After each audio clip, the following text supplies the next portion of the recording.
नमस्कार दोस्तों, जैसा कि आप जानते हैं कि वर्तमान में निष्ठा FLN ऑनलाइन प्रशिक्षण गतिमान है, जिसके 7वें और 8वें मॉड्यूल के लिंक आपको विभिन्न व्हाट्सएप ग्रुप के माध्यम से प्राप्त हो चुके होंगे।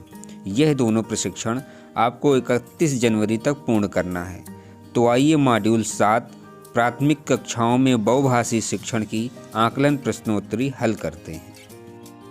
पहला क्वेश्चन है, आरंभिक वर्षों में बच्चों की शिक्षा का माध्यम उसके घर की भाषा ही होनी चाहिए, क्योंकि इसका सही आंसर है भाषा सोचने समझने व सभी विषयों को सीखने का आधार है।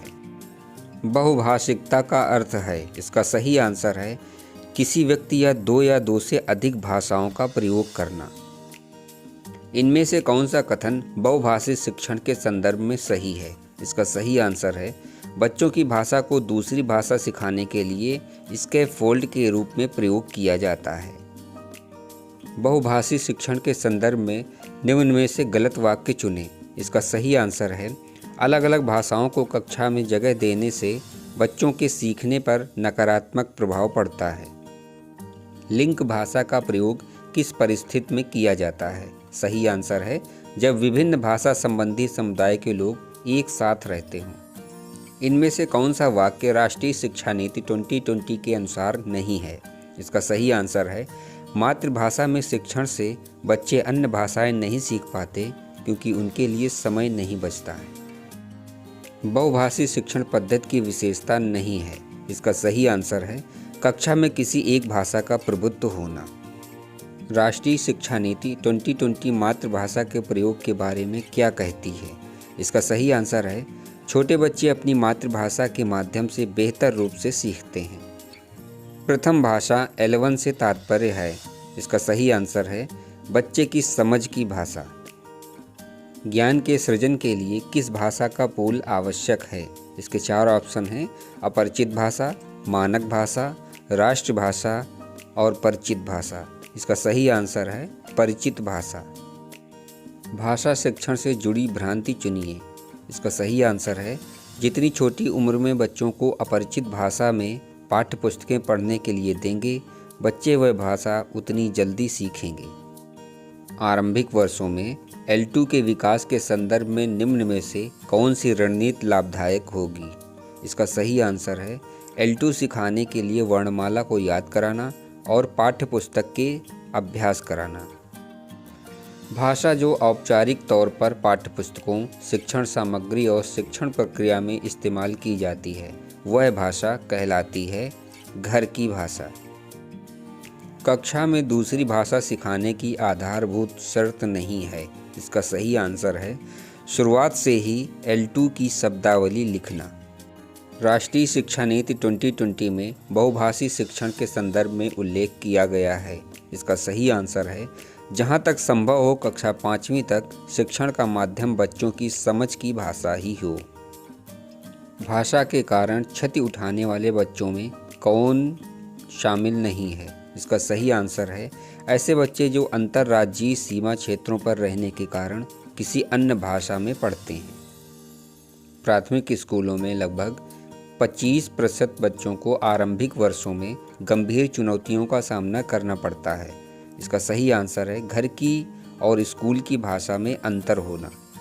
के भाषा संबंधी मॉडल के अध्ययन से निष्कर्ष निकलता है कि मातृभाषा में अध्यापन से बच्चों ने सभी विषयों में बेहतर प्रदर्शन किया। विमला जी कक्षा 2 के बच्चों को हिंदी सिखाना चाहती हैं। उन्हें अपनी कक्षा में निम्न में कौन सी रणनीति अपनानी चाहिए? इसका सही आंसर है हिंदी भाषा का प्रयोग पूरी तरह से बच्चों के हिंदी समझने के स्तर के अनुसार करना। प्रथम भाषा L1 से तात्पर्य है। इसका सही आंसर है बच्चे की समझ की भाषा। बुनियादी साक्षरता और संख्या ज्ञान FLN मिशन की सफलता के लिए आवश्यक है बच्चों की परिचित भाषा का प्रयोग करना। बहुभाषी शिक्षण के लाभ में शामिल नहीं है। इसका सही आंसर है कक्षा 1 में अंग्रेजी पढ़ना लिखना सीख जाना।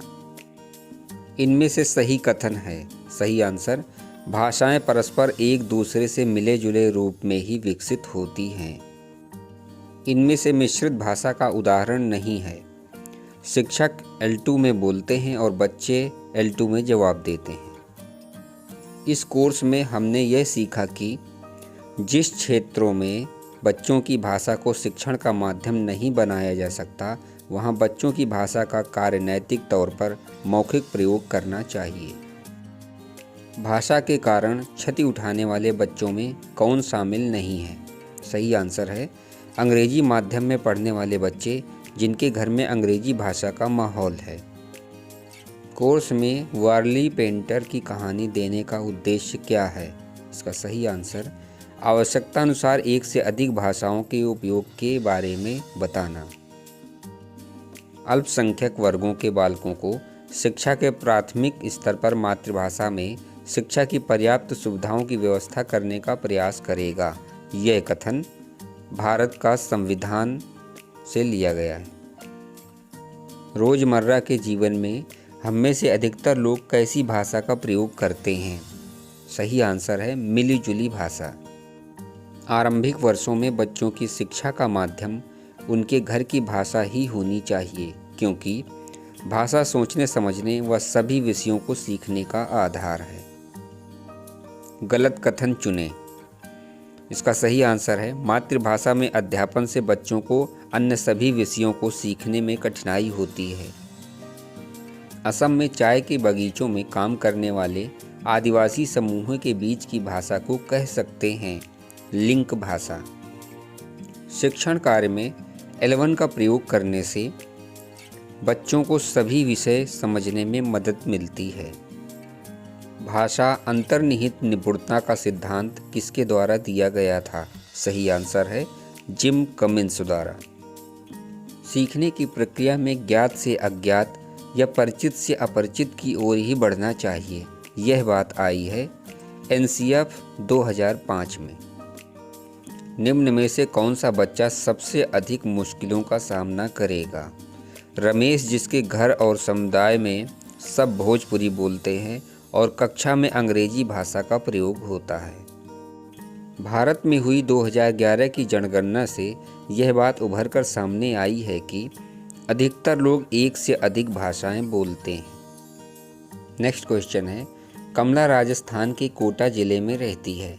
उसके घर की भाषा हड़ौती है। उसने स्कूल शुरू होने के 4 महीने बाद स्कूल में दाखिला लिया है और आज उसका स्कूल में पहला दिन है। आप ऐसा क्या करेंगे जिससे कमला सहज महसूस करे? इसका सही आंसर है कमला से हड़ौती भाषा में खूब सारी अनौपचारिक बातचीत करेंगे।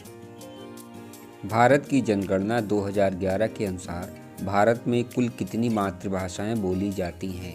इसका सही आंसर है 1369। दोस्तों, यदि आप ऐसे और भी वीडियो देखना चाहते हैं तो कृपया इस चैनल को सब्सक्राइब कर लें। आपका बहुत बहुत धन्यवाद। नमस्कार।